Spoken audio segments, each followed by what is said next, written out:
Hello, everyone, and welcome to the very first episode of The Universe Writes. It seems we are all in a waiting room right now. The whole world is in a waiting room right now, except that we are still hoping for a better tomorrow. We are still living in that faith and trust that things will turn around. And I hope each one of you are keeping well and coping well with the times that we are in. You know, at Syahi, we had always looked for different voices, new narratives, new stories. I was always constantly saying, can we please get more spectacular writing out of us? And here we are looking at a new narrative. We are looking at new forms of storytelling. We're looking at new experiential writing. We're looking at dealing with sociological, humanitarian, economic, fantastical stories coming out of us. Unfortunately, in the middle of a pandemic, which is something that one did not hope for. With that, I'm going to leave you all in the absolutely stunning hands of two of our speakers today. I think we should start with, first of all, announcing that this is an association with Prabha Ketan Foundation and presented by Shri Siemens. Syahi obviously is there. I would, for the very first episode, like to welcome Alan Friedman, who is, I think if I start reading out his profile, it will take us about half an hour. So I won't do that. All I will mention is that Alan is an award-winning journalist, television producer. His most important work shines through his being a documentary filmmaker and also being an activist. But at that, and apart from being an author of more than 9 best-selling books in different languages across the globe. And in conversation with Alan is Anil Dharker, again with a very vast repertoire and stature of work. I was talking to him in the afternoon saying, Anil, tell me, I don't know how to introduce you. So he said, let's keep it simple. And we will look at me being a columnist and acclaimed writer, but also most importantly, the founder of the Mumbai International Literature Festival, one of the festivals that I have tremendous, tremendous regard and respect for. With that, I'm going to also let out another thing. Guys, everyone who's here, it's Alan's birthday today. So happy birthday, Alan. And with that, I'm going to leave you all in the able hands of Anil Dharker in conversation with our very first author for The Universe Writes, Alan Friedman. Thank you. Thank you. Hello, Alan. Hello, Anil. Hello, everyone. So you're sitting in Switzerland, I believe, and looking I'm just over the border from Italy in Lugano. Okay. So, your CV is truly impressive, and my goodness, the kind of things you've done are incredible. But also you've attacked a lot of people very, very strongly. And I'm surprised you're welcome in places like the United States or Italy or anywhere for that matter, because you don't really hold back your words. So I think it's good that you do that. And your latest book, Democracy in Peril, Donald Trump's America, is an example of that, of you speaking frankly and very, very strongly about what you feel Donald Trump is, what he's done to the US, and what he is likely to do, and the kind of legacy he's going to leave behind. You began in your introduction by comparing Trump with Narendra Modi, India's Prime Minister. Now, would you tell us why you do that? Sure. Let me say that if, as an investigative journalist or as an author of books, I am, as you put it, strong in my expression, it is because I believe very much, as my good friend Kerry Kennedy of the Robert F. Kennedy Human Rights Foundation puts it, that it is the duty of a journalist, of a humanist, of a concerned citizen of the world, to speak truth to power. Speaking truth to power does not always win you friends and can be a punishing experience. But if one feels strong enough and independent enough, and one is fortunate enough to have the global platforms that I have had in my life, then you just do it and damn the consequences.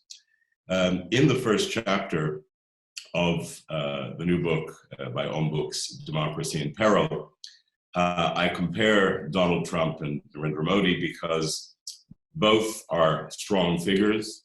Both could be characterized as being populist, if we define populist as a political leader in any country, and there are many in the world, from Brazil to Hungary, from France to Germany to India and to other countries. But in a democracy, a populist is a relatively new experience, and it's somebody who uses demagogic rhetoric, who is able to inflame the nationalist sentiment, is able to turn Americans against Muslims or against Hindus against Muslims. Populists tend to rise to power in history, and this has happened for centuries, when there's a great national or international trauma, a war, an economic or financial crisis. The big crisis of 2008 resulted in the growth of Trump and of populist nationalists, anti-immigrant around the world. I compare Trump and Modi, even though they have many differences, of course, because both seem to me to be have tendencies toward being authoritarian. Both question, challenge, or criticize the democratic institutions that great countries like America and India have been built on. I'm speaking of the Supreme Court. I'm speaking of the Parliament. I'm speaking about the free press. And the risk to democracy is that authoritarian, populist, nationalist leaders not only punish minorities, whether they're ethnic or religious, but can diminish or even, if left in power for too long, destroy the basic tenets of liberal democracy and lead us to something which we could call politely illiberal democracy, but in less polite words, authoritarian dictatorship style, even though democratically elected. Okay. Well, I would put it to you that I think Narendra Modi is a much more cleverer man than Donald Trump is. I agree. Yeah, he is. Trump is what you see. Trump, how does one put it politely, is deficient in his mental abilities. Narendra Modi is a very clever man, and I think he does a lot of things in a very calculated way. I think all his gestures, he's a great one for symbolism. And in fact, I think after Mahatma Gandhi, it's a very odd comparison, but after Mahatma Gandhi, I don't think any political leader in India has used symbolism as well as Narendra Modi has. So let's leave that aside for a minute. And when we talk of illiberal democracy, we are not just talking of Trump or Narendra Modi's, their tendencies, but we have, of course, Vladimir Putin in the so-called democratic USSR with Russia. We have Erdogan in Turkey, Netanyahu in Israel, Bolsonaro, who's one of your favorites, I think, in Brazil. We have Hungary, Poland, and of course, China and North Korea are not democracies. But you see this illiberal democracy at work, not just in one or two countries, but in a lot of countries. And this has happened just in the last few years. And this has happened before the corona epidemic. It seemed to happen on its own. Now, why did it happen? Why did it happen?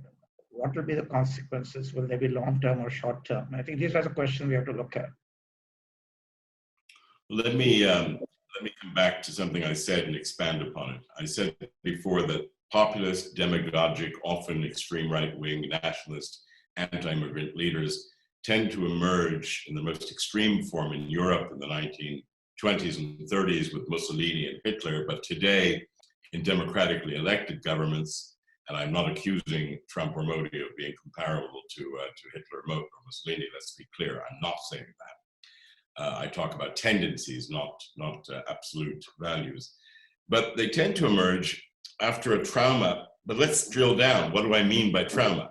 I mean that after a world war, or in the case of the world today, after the big global financial crisis of 10 years ago, and we can talk about what will happen after the COVID-induced Grand Depression or deep recession in a moment, to society and to economics and to politics, and not just to populist leaders. But what happens is we see the increase of income inequality, income disparities. We see how the rich get richer, the poor get poorer, and the famous 1% of the world population.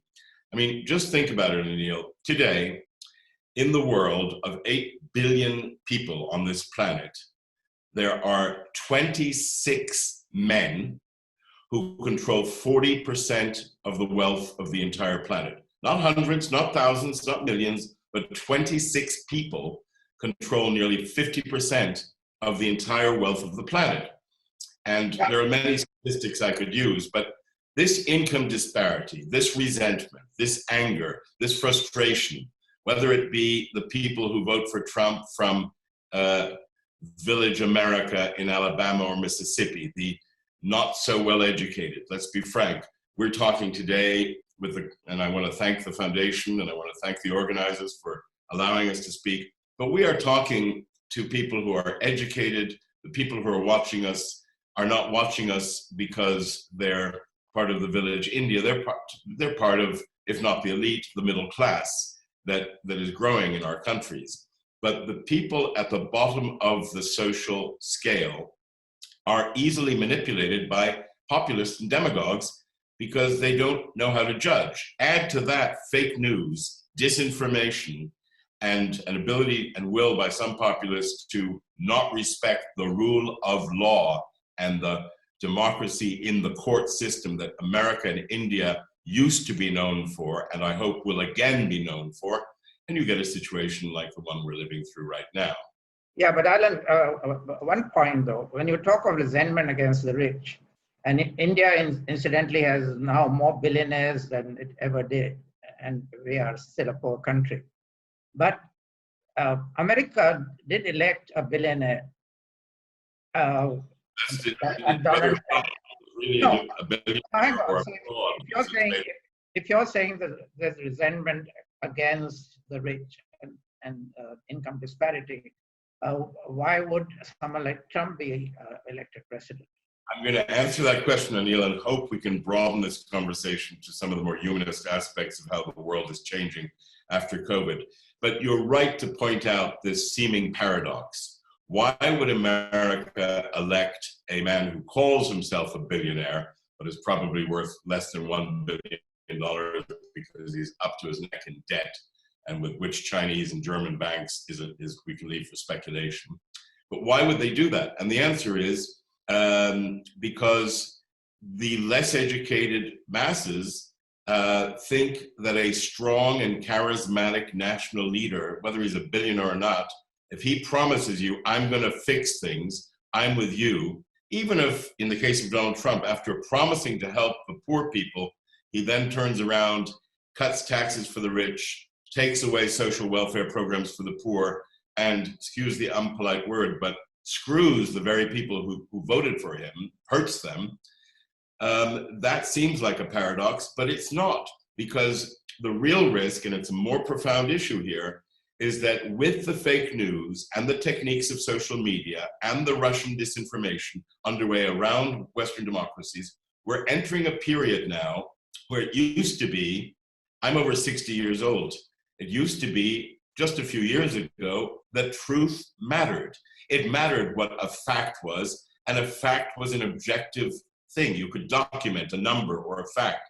Today, what I find myself in New York or Washington saying to so many of my friends is, it seems that the facts and the truth doesn't matter. Nothing really matters. If we lose our moral scale, if we lose our objectivity, if we lose our capability to convince the public that this is a fact, not an opinion, then we're in big trouble.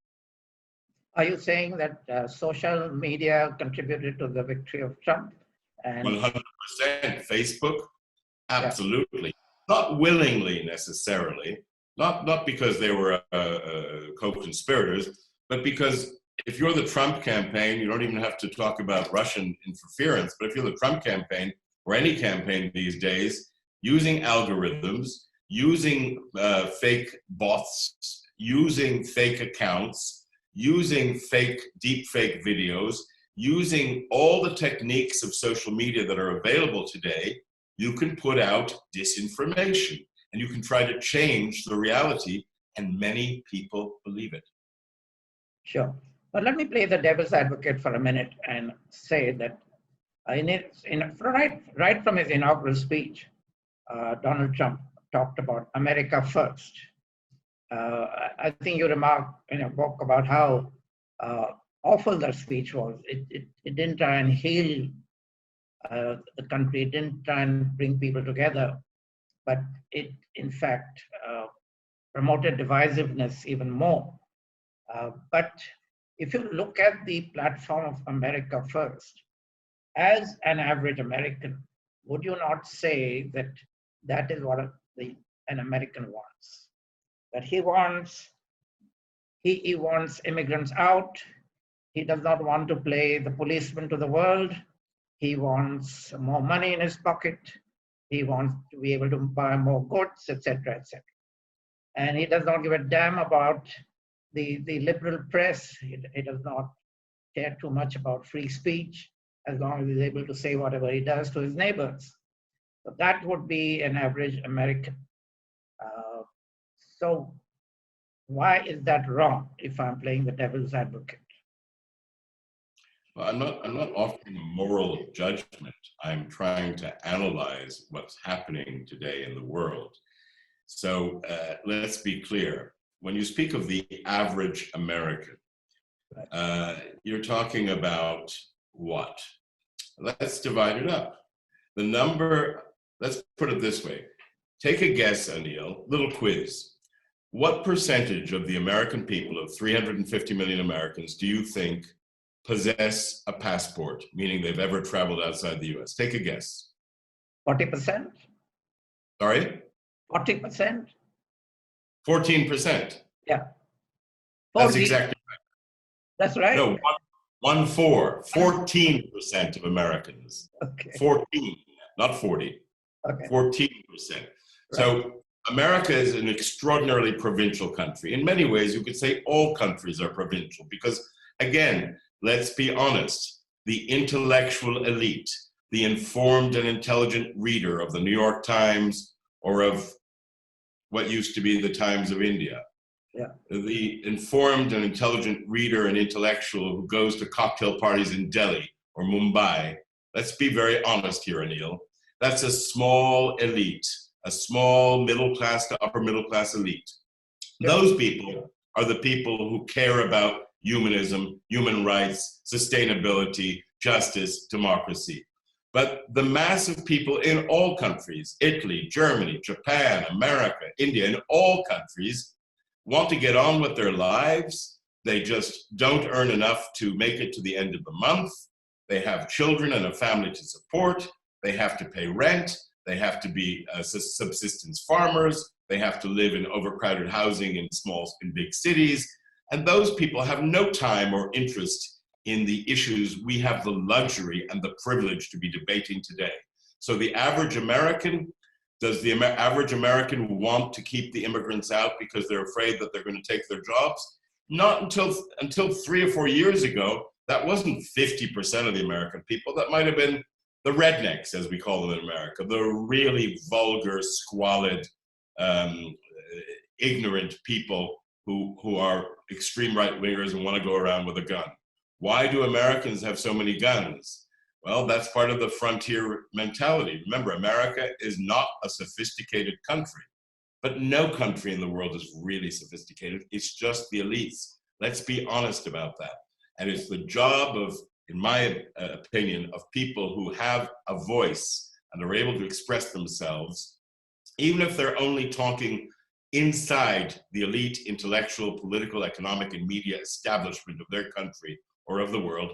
It's their job to offer a conscience. What is humanism? Humanism is the ability to care about our human race and to put the sanctity of human life above economic or political gain. Yeah, what Hillary Clinton be have done a better job at dealing with the pandemic than Donald Trump has? I didn't hear the question. Would Hillary Clinton, if she had been elected, would she have done a better job of handling the pandemic than Donald Trump? Well, I'm moved to say anyone would have done a better job than Donald Trump, Republican or Democrat. Hillary Clinton is, would Joe Biden, the Democratic candidate, have done a better job? Would John F. Kennedy or even George W. Bush? Let's put it this way. George W. Bush, just a few years ago, was considered a vulgar cowboy who went around the world throwing American weight around, invading countries, and being a terrible man. Guess what? George W. Bush, compared to Trump today, looks like an intellectual statesman. George W. Bush, the cowboy, looks good. Why?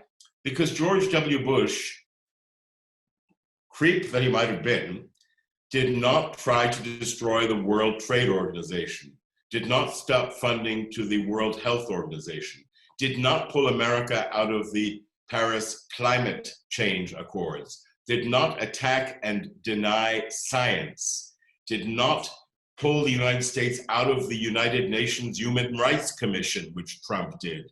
So we're living in a new world here where unless Trump is defeated in November and anybody comes in this case Joe Biden, who's not a great brain, not an Einstein, not a brilliant man, but he's a decent, honest man, most of all, who will surround himself, if he's elected, with reasonable people, intelligent, pragmatic people, not right-wing evangelical. Did you know that Dr. Deborah Birx, who people may have seen on television, she's that pretty woman with the many scarves, who in the White House briefings, the propaganda shows, is considered the medical doctor and leader of the White House task force on coronavirus. Did you know that she is an evangelical Christian who believes that the best solution to fighting AIDS in the world is to stop people from making love? She believes in abstinence as a policy. So we're dealing with Lulus here. So would anybody be better than Trump? Of course. Okay. Now, for Indians, it's a particular interest that Donald Trump and Narendra Modi have got on very well together. They say, Trump keeps saying, my friend Modi, and Modi welcomed Trump in the Ahmedabad stadium, cricket stadium, with over 100,000 people. So do you think that friendship means anything to India? Well, as I write in the book published by Own Books, Democracy in Peril, my Indian friends, beware. Friendship with Donald Trump can be a double-edged sword, meaning Donald Trump is friends with India for various reasons. I'm not saying he's friends because he's got important financial investments in Pune or Lucknow, or his daughter Ivanka and his children are building businesses in India. I'm not saying that's the reason. One could think that, but I'm not saying that. But remember, Donald Trump believes, as does Narendra Modi, that the enemy of my enemy is my friend. So Donald Trump has been tough in Pakistan, and therefore he's the friend of India. Donald Trump has no problems with nuclear issues, therefore he's the friend of India. Donald Trump thinks of India as a way to go against China, to position India as an American ally against China. So therefore, he's the friend of India. Donald Trump is about money, power, and ego. And if India thinks that Donald Trump is a great friend to have, it may be that for India's national interest, it makes sense to kowtow to Donald Trump, as the government has been doing recently, or to be friends. That may be logical to protect India's national interests. I'm not criticizing that, but I'm saying beware. Those who get into bed with people like Trump tend to fall out of bed on the other side and hurt themselves. Well, he's had 3 wives, so that proves it. I said he has had 3 wives, and that proves it. Getting into bed. Let's elevate the conversation, Anil. I know. Let's talk about how the well, look at China. China is now, I think, going to be the world's enemy number 1. Therefore, would it not be of use to India in terms of relationship with the US? As I said, and I'll repeat, I love India, and I understand. I like to think that I understand and empathize with the India spirit. So putting my Indian hat on, of course it makes sense if you've got China breathing down your neck and competing with you, and it's a dictatorship, and the Chinese are not to be trusted. Of course it makes sense to ally yourself with America. Makes a lot more, even under Trump, makes a lot more sense for India to ally itself with America today than it did under Indira Gandhi to ally itself with the Soviet Union for reasons which I will never understand. And somebody explain them to me someday. So yes, in geopolitical terms, India's best interests are served not with an alliance with Trump, but with an alliance with the United States. Yes. However, having said that, my message is don't trust him. Yeah, okay. I got that. Talk about the post-pandemic world. And hopefully that is something which will happen sooner than later. I was watching an interview on BBC today, and there it came out that the United Nations estimate is that 1.6 billion workers will be jobless. 1.6 billion, not million, but billion. And the International Labour Organization said that 436 million enterprises face closure. Now, we are looking at possibly a depression which some people say may be worse than the 1930s depression. Do you agree with that, number 1? Number 2, is there any world leader capable of dealing with this situation? Those are excellent questions. I have been reading and broadcasting about this subject a lot lately, so I have very clear views on them, which I'd like to share with you. It is incontrovertible that when you have to shut down most of world industry and economic activity in order to protect people and save lives for a period of 1, 2, or 3 months, or however long it is, that you would face an economic and financial disaster. That's obvious. There is no doubt in my mind, but there are better minds than mine who would agree with me from the International Monetary Fund or the United Nations or the World Bank or the Organization for Economic Cooperation and Development, all agree that we are certainly facing a global recession worse than the 2008-2009 recession. And unfortunately, if this goes on much longer, we are at serious risk of facing a Great Depression that will go on and be more painful than 1929. Let me give you some examples. In the 1929 to 1933 period, the American stock market collapsed sharply, more than 30%, over 4 years. In the current COVID situation, that happened in 4 weeks. Right. In the Great Depression, the level of unemployment in America didn't reach over 20 million or over a certain percentage for years. In the United States at present, we have nearly 30 million unemployed, and that's happened already. In terms of the globe, here's what I think is coming. One, we risk, until a vaccine is found and widely distributed in India and America and around the world. I didn't say invented, because that could come early next year. I said widely distributed, which is important. You can have a great vaccine against COVID ready by January or February 2021, but how long will it take to make sure that 60 or 70% of the population of India or America gets it? And at what price? Will it be free? Will it cost money? Sure. Those are issues. But until the vaccine is there, we're going to live in a world where you cannot, at least this may not be so true in India, but I suspect it is, you won't be able to go back to going to restaurants and sporting events and cricket matches and cinema complexes and crowded bars and shopping centers the way we were used to. And what we have to begin to understand is that some of the changes which are forced upon us now by the coronavirus effect, smart working from home, social distancing, new ways of doing e-commerce via internet, new ways of thinking about humanity and about equality and about social equity, some of those changes will not revert to the old ways a year or two from now. The economic consequences of COVID will mean that there will not be a global recovery until well into next year, even if it ends tomorrow. We will not see a V-shaped, as the economists call it, a V-shaped recovery where it goes down sharply and comes up sharply.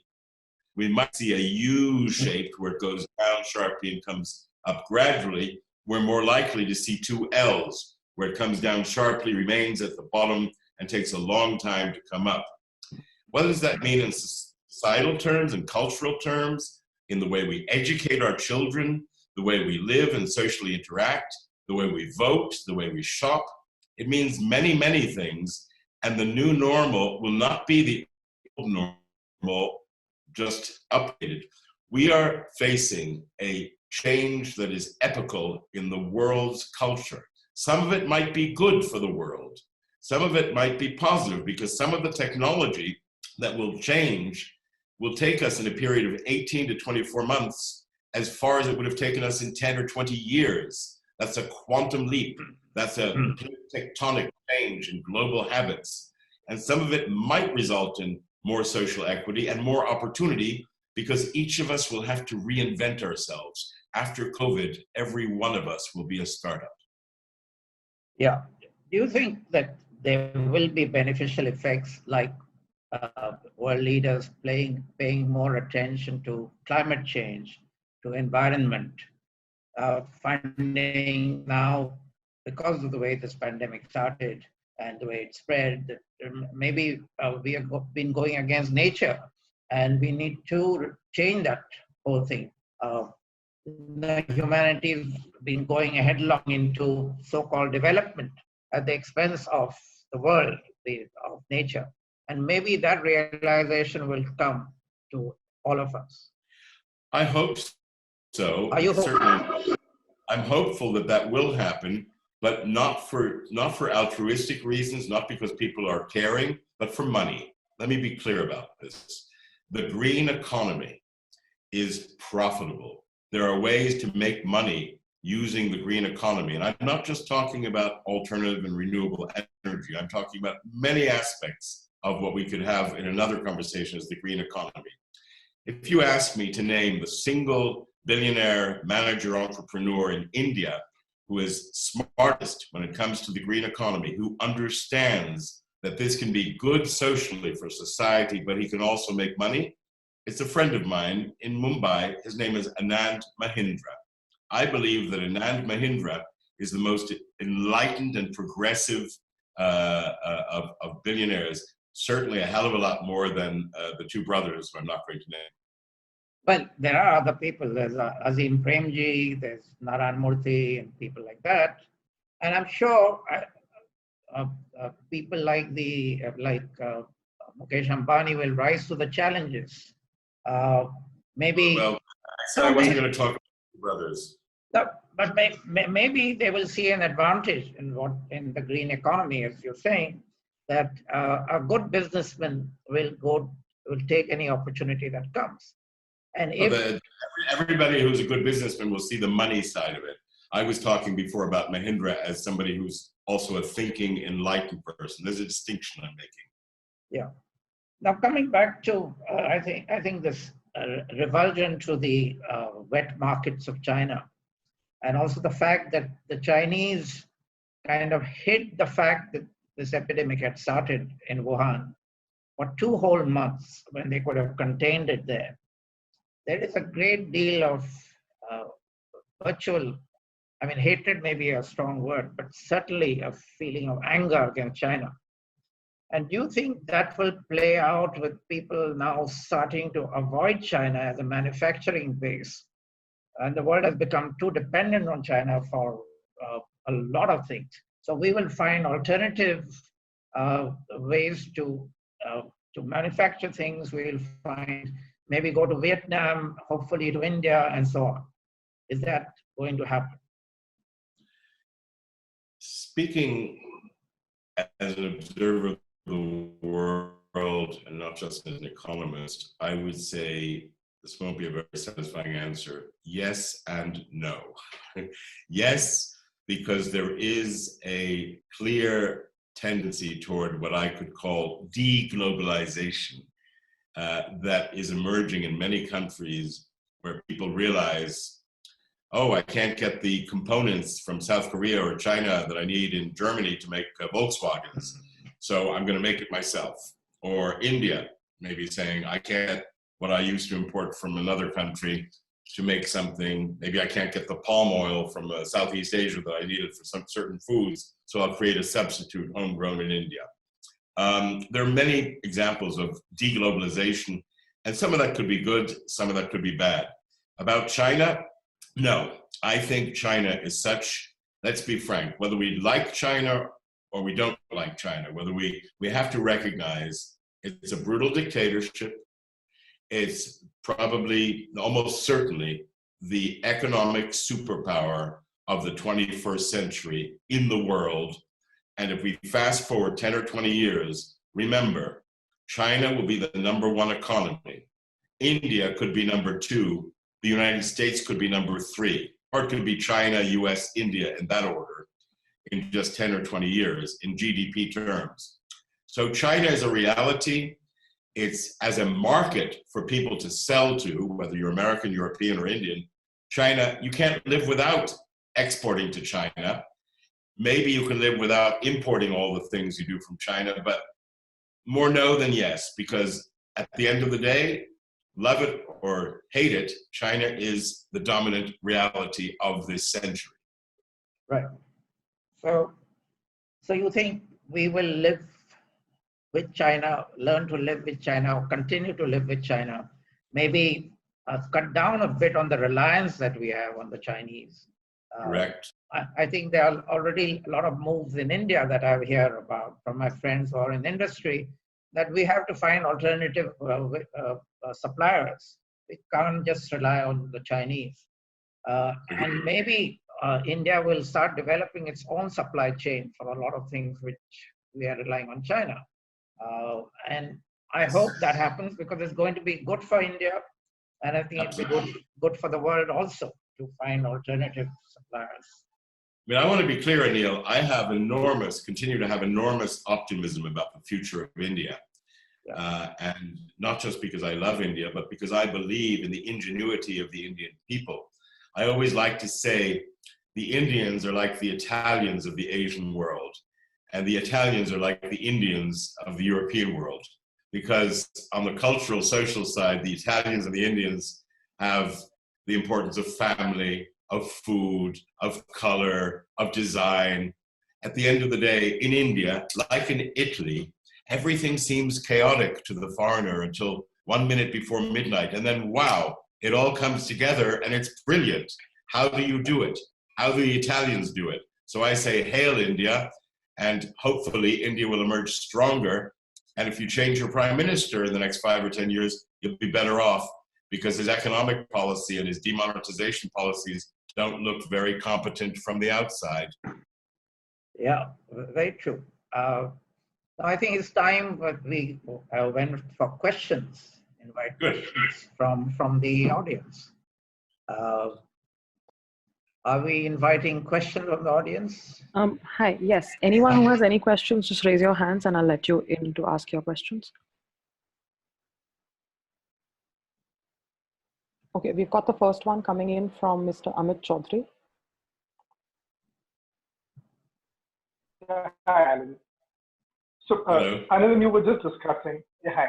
So, Alan and you were just discussing how various economies of the world will now start to look for alternatives to China and may try to source their requirements from other economies. Do you think that is capable of making China militarily belligerent, especially towards its geographical neighbors? Do I think that we're able to contain that or limit that? Is that the question? No, what I'm asking is that if business does indeed start to move away from China to other alternative economies, do you see China becoming militarily belligerent? Oh, I see, I understand. Well, I certainly hope not, and I don't think so. And let me explain why I don't think so. That doesn't mean China won't give India a hard time on border areas, but you're talking more broadly about the positioning of the Chinese Navy, Chinese influence throughout Southeast Asia, North Asia, and the way China is expanding its military power currently, and will that become belligerent? I think no, because even though President Xi of China is a brutal dictator, he's also maybe one of the most intelligent leaders in the world. And from my crude analysis, I'll put it in very simplistic terms, the Chinese strategy is to use soft power and not sovereign, but suzerain influence, suzerainty, a very odd word, which means expanding your sphere of influence through less than military means, through cultural and economic means, suzerainty. And what that means is that if you look at the, I forget what it's called, the Bridge and Road or Belt and Braces or Belt and Road Initiative, BRI. Yeah, the road and belt, yes, yeah. Yes, the Belt and Road. That is China investing in infrastructure in dozens and dozens of countries, mainly in Africa, but also in Eastern Europe and elsewhere. And that's China's trap. And it's more effective than belligerence militarily, because what does China do there? It says, hey, I'm going to give you $1 billion to build roads and bridges. And what it's really doing is creating its logistical supply chain for the distribution of Chinese products and exports into those countries and through those countries, masquerading as job-creating infrastructure projects. But then it creates a debt trap where those countries can't pay back the debt, and China begins to convert debt into equity and begins to take financial ownership of a lot of the projects it's been lending money for. That's a far more effective and insidious technique than sending in the tanks. So that's why I don't think I see China being belligerent in the way I think I understood the question, but using a far more sophisticated and far more dangerous set of tactics. We've got the next question coming in from Verena.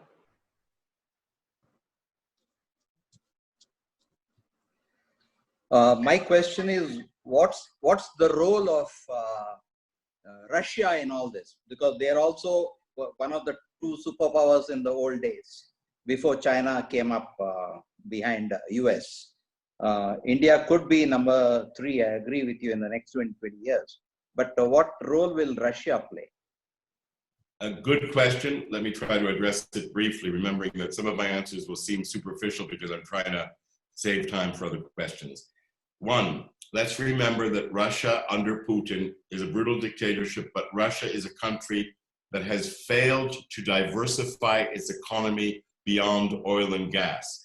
Putin's biggest mistake for 20 years of power has been to really be a one commodity economy.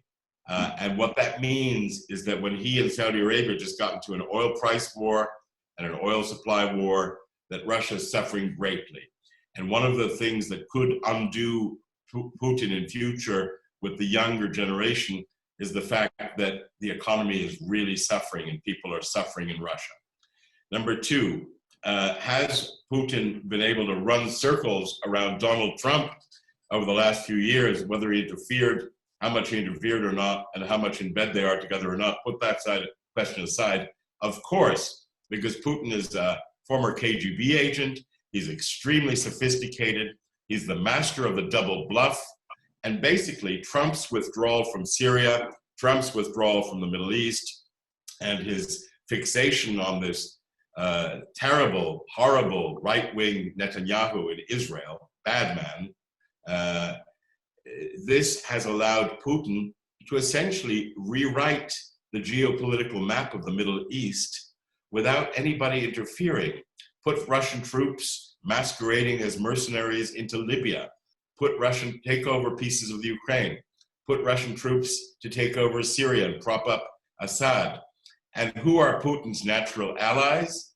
Iran on the one hand, and Turkey on the other. So the current dynamics of Middle East power are not about the United States anymore. They're about Putin's ability to use money and military power to forge alliances with terrorists, with states like Iran, with Erdogan, who's a very bad man. And that's a successful geopolitical policy. But if you talk about him as a superpower, let's remember that the Russian economy is tiny. It's about the size of Holland. So in absolute terms, Putin is a big talker, a shrewd poker player, an effective gamesman, and he's definitely enjoying himself in the Middle East.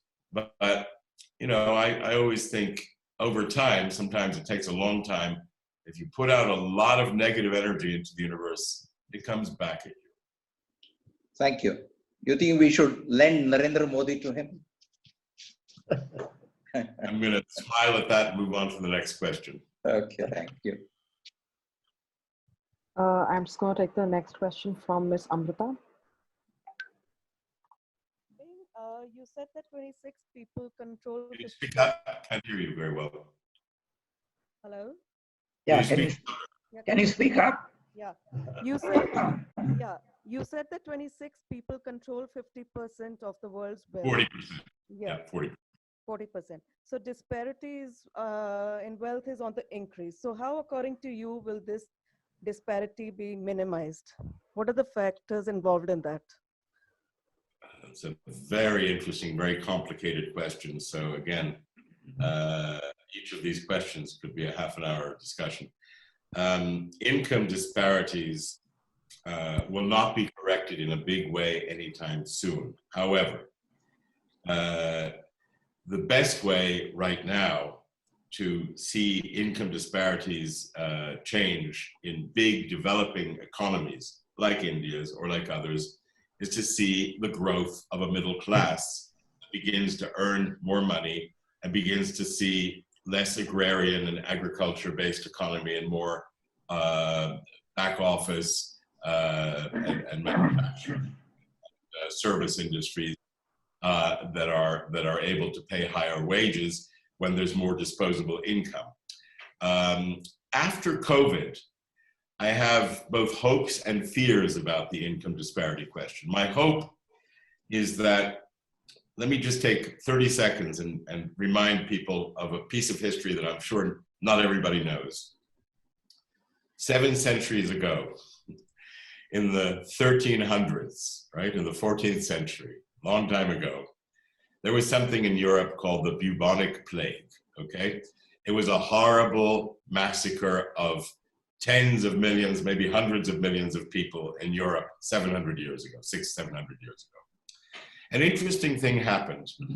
What happened was that at the time, Europe was ruled by a few moguls, a few rajas, a few kings and aristocratic nobles who had fiefdoms, right? Feudal control of territory. It was long before nation states like France or Germany.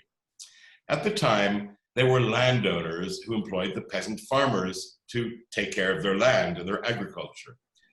The bubonic plague killed off so many people that 100 years after the plague, there were so few farmers, manual, low-paid, poor people around, that suddenly they had the beginning of trade unions. They had the beginning of people getting together and saying to the rich people who owned the land, you must pay us more because there's fewer of us, and therefore if you want our services, you must pay us more.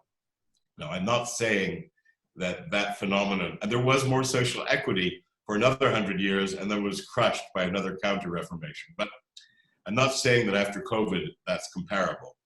But after COVID, the technology changes if India, like other countries, has sufficient broadband, because the key to economic progress in many countries is the amount of broadband that even poor people can have, because we will become so much of an economy where you can invent new businesses online and through mobile.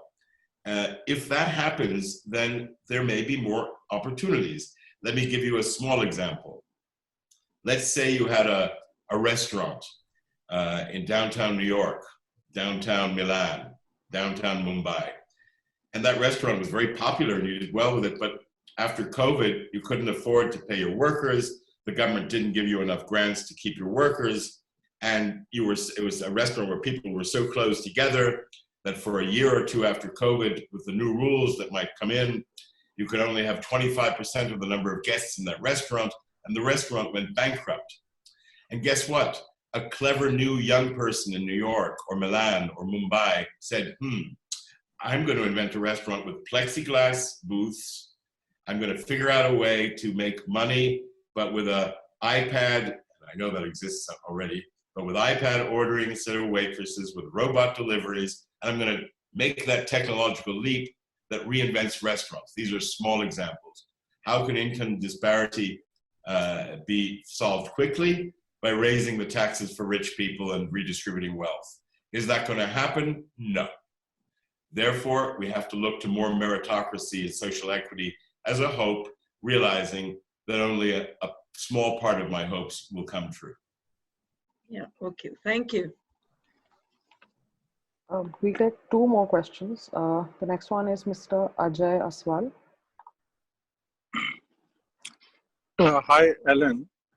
One this crisis has made us realize is that we are all humans and perhaps equals also. And as Anil just mentioned, that perhaps we need to do more about global environmental safety. But I don't see that happening any soon. Like the usual bodies like UN or Climate Change Convention or various protocols, I don't like pragmatically, no one would be funding them. Pragmatics generally would command economics, and the divide of emotions we'll get from China, whatever we can get cheaper. So how do you see such type of movements building up for global environmental protection? Could there be people's movement starting from developing countries and finding support in governments and other countries? A very excellent question as well. People's movements, if we think of the experience of climate change and the environment and the way that Greta Thunberg, the young girl from Sweden, has become a global name, they can help to raise consciousness. They can help to make us more aware of the problem. Can people's movements make critical paradigm shifts in the way investments are made for new industries? Not much. They can create a kind of base for politicians who want to do that to rely on, but not much. At the end of the day, there are two ways that green economy, which is vital, not just to save our planet, but to help us reinvent ourselves after COVID, will occur. One will be governments or the European Union or local or state or national governments that are smart enough and open enough to offer tax incentives to investors in the green economy. And two, as I said before, people like Elon Musk of Tesla, people like Anand Mahindra in India, people in many countries who are sufficiently wealthy and committed and understand that they can both make money and do something for society, their initiative. The best situation is enlightened leaders at the political level, enlightened entrepreneurs. But the number of enlightened leaders and the number of enlightened entrepreneurs remains a minority on the planet. So it's going to be a less fast process than we would like it to be, but it is unquestionably the future. It's only a matter of time, in my opinion.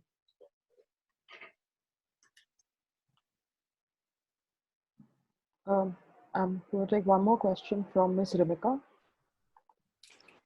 Yes, thank you. Hello, Alan. Wish you a very happy birthday. Thank you very much. Right. I'm just wondering, Alan, if you've also spent some time in looking up Trump's writerly pursuits. Apparently, he has some 10 titles, of course, co-written with somebody or the other, and they range from how to play golf better to how to understand real estate better and make money and things, apparently. So I don't know if that's something that you've also looked into, because apparently for one of his books entitled Think Big, Jack Canfield, the author of Chicken Soup for the Soul, says that it's a must read because it's probably Trump's version of The Secret. I don't know whether that's tongue-in-cheek or he really means what he says for that book. Your comments, please. Tongue-in-cheek. Look, you know, Donald Trump is a marketing man and a fraud. And he, throughout the 1980s, I'm a New Yorker. I grew up in New York City. We New Yorkers, we knew Trump decades before the rest of the world got to know him. And we always knew he came from outside of Manhattan. He had a chip on his shoulder. He had an inferiority complex. He was a vulgar man, a dishonest businessman, a racist who inherited a real estate fortune and refused to have black people live in his buildings as people who rented. He was then a casino developer, and every casino he built went bankrupt, and he always managed to escape and win out. And to help enhance his brand in the 80s and 90s, he got a guy called Tony Schwartz to ghostwrite and co-write with him a bunch of books like The Art of the Deal, or, you know, I'm Back, or whatever. These kind of books. And they were bestsellers because they were well marketed, because Trump was very good at behaving as though he were a big billionaire, even though he was and is not. Everything he's touched has gone bankrupt. He's up to his neck in debt right now. And so those books are no longer considered credible by people who don't like him, and people who do like him will believe anything he says, including you should drink disinfectant or inject it in order to get rid of coronavirus. You know that 130 Americans were hospitalized within 24 hours of the president last week, telling Americans they could inject disinfectant. We have products in America like Lysol and Clorox. In India, they have different names, I'm sure. But, you know, this man is a menace who should be tried for crimes against humanity, Donald Trump. His own ghostwriter, Tony Schwartz, has disowned him and called for his impeachment. Well, he got impeached, and then the Republican lackeys in the Senate let him go. But, you know, if I talk about Trump, I get emotional. I believe that the strength of our Constitution and the strength of the good people outnumber the bad in America, and there's more good people in India than there are bad people. I would like to believe that. So my view to close thought is, and to close this interesting conversation with Anil Dharker, and thanks to the foundation, is we must all be optimistic. We must all believe in social equity. We must all protect our planet. We must all understand that when there are bad times, we must stay strong, speak truth to power, and protect our freedoms, because after COVID, we are all related. We are all one big family. Well said, Alan. Well said. Thank you so much, Alan. Thank you, Anil. Meeta's unavailable right now, so it's on to me to close the session and thank everyone for being here today. Alan, thank you so much. We definitely learned a lot speaking with you and listening to you today. Thank you, Anil, for conducting the conversation. And thank you to the Prabhakatan Foundation and Sri Siemens for starting this new series with us, The Universe Writes. We'll let you know about the next session very soon. Thank you so much, everyone. Good night. All right.